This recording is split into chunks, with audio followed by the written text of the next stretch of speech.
Good morning. This is Father Stephen Kelly from St. John's Church in Detroit. We're continuing our series of daily morning meditations, where we generally look at one or another lessons that are assigned for morning or evening prayer, what is known as the Daily Office Lectionary.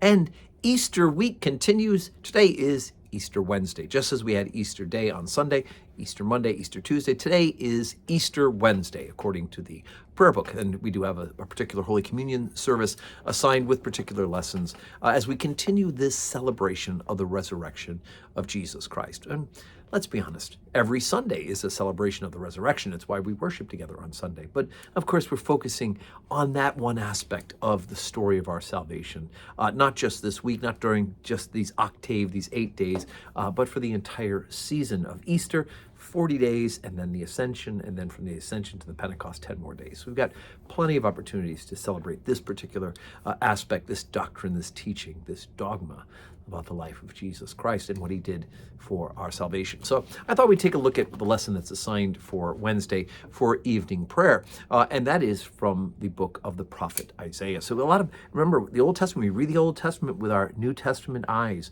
and we look at them through the eyes of Jesus. And when we start hearing this is something that was written so many years before the life of Christ, the earthly life of Jesus Christ, before his risen life, of course, and when we look back and we read the Old Testament through those eyes, we can see the predictions of Jesus Christ and what God is going to do, not just for the people of the original covenant, but also for the people everybody else for that matter.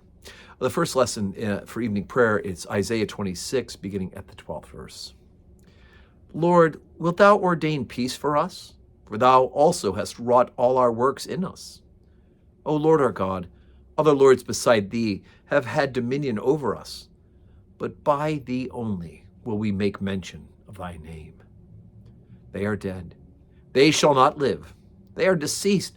They shall not rise. Therefore hast thou visited and destroyed them, and made all their memory to perish. Thou hast increased the nation, O Lord. Thou hast increased the nation. Thou art glorified.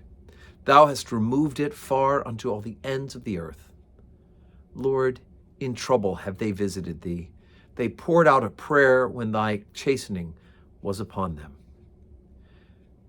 Thy dead men shall live. Together with my dead body shall they arise. Awake and sing, ye that dwell in dust. For thy dew is as the dew of herbs, and the earth shall cast out the dead. Okay, so here we have the resurrection. We have a prediction from Isaiah the prophet, who is writing during a period of time when the people of the Jews have been removed from the promised land because of their unfaithfulness.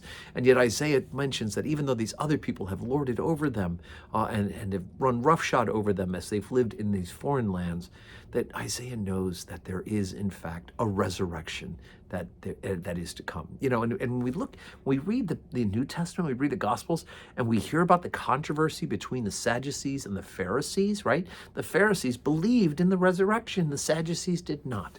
And of course, the Pharisees in this case, they were right, because Jesus Christ is the resurrection and the life. Remember, he said those exact words, didn't he? I am the resurrection and the life. And it is through faith in Jesus Christ that we are risen. And so, every time I read the burial liturgy here at St. John's, when I'm at a cemetery, or when we're at our own columbarium here at St. John's, and we're reminded in the prayers that at the end of time, when the earth and the sea shall give up their dead, and our mortal bodies will be united, right, with our resurrection body. And so there is at the end of time a general resurrection. And just as Isaiah says at the end, thy dead men shall live. Together with my dead body shall they arise. Awake and sing, ye that dwell in dust, for thy dew is the dew of herbs, and the earth shall cast out the dead. And so it is, brothers and sisters, that we have eternal life through Jesus Christ, and at the end of time, the general resurrection, where we will be reunited with an immortal body based on our mortal bodies. So today's Wednesday, 12:15, Holy Communion, 5 o'clock evening prayer here at St. John's Church. And I hope that your day is a day that is full of blessings.